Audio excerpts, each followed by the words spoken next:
Hi everybody, Mischa here with Word of the Day, and there it is, facetious. What does this adjective, facetious, mean? Facetious refers to a comment that is witty and clever and funny, but you're not supposed to believe it at face value at all. The person's just being funny. For example, my dad always fought with his weight. And when someone suggested that he lose a few pounds, he said, "I'm not overweight, I'm just too short."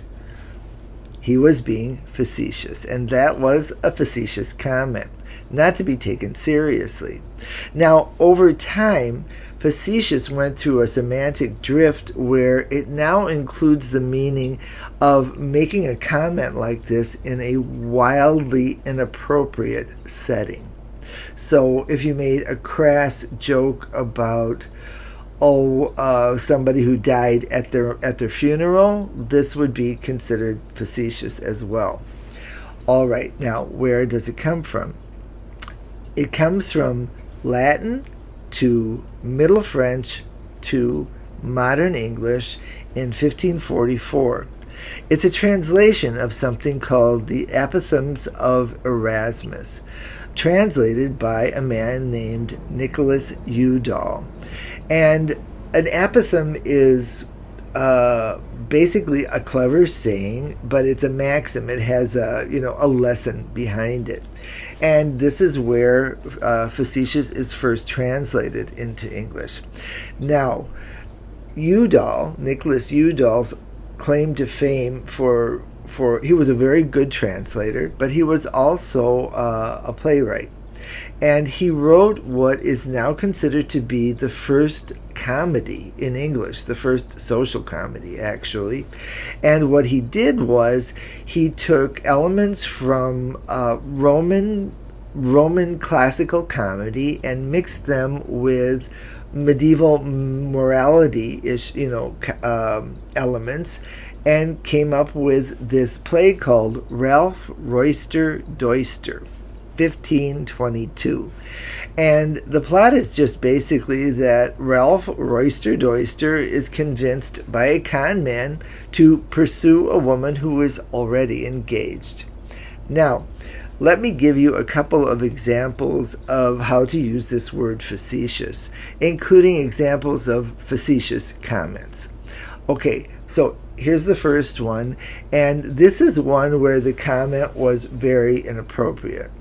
And one of my favorite old-timey actresses, Tallulah Bankhead, said it, and man, this is mild compared to... She was quite notorious for saying inappropriate things. In this case, she was in a play, and in the middle of the play there was a scene where there were red lights flashing from the stage, and it triggered an epileptic grand mal seizure in a person in the audience.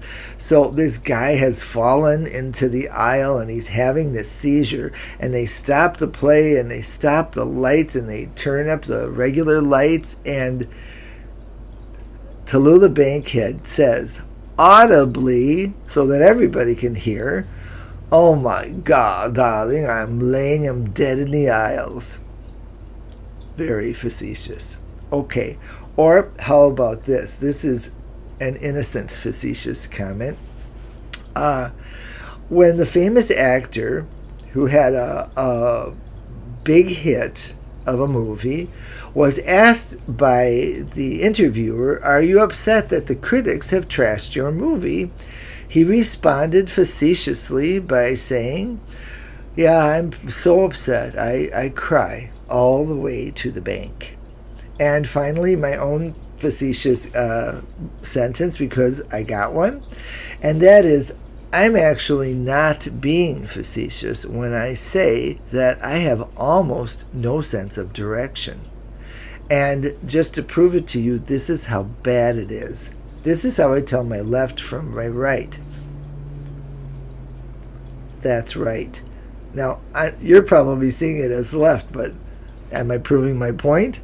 Okay, so let's say that you're interested in reading a book like something like Plautus or Terence, these Roman comedies, really. You might want to pick up a book like this, Plautus, The Bag of Gold, and Other Comedies.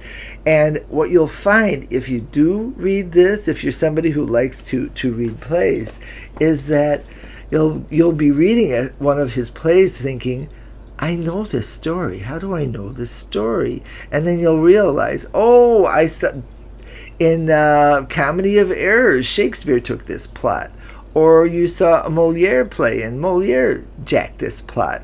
This is very common during the period, but they're a lot of fun to read if you like to read plays. So if you're going to buy a book like that, don't buy from the big boys. They do not deserve our business.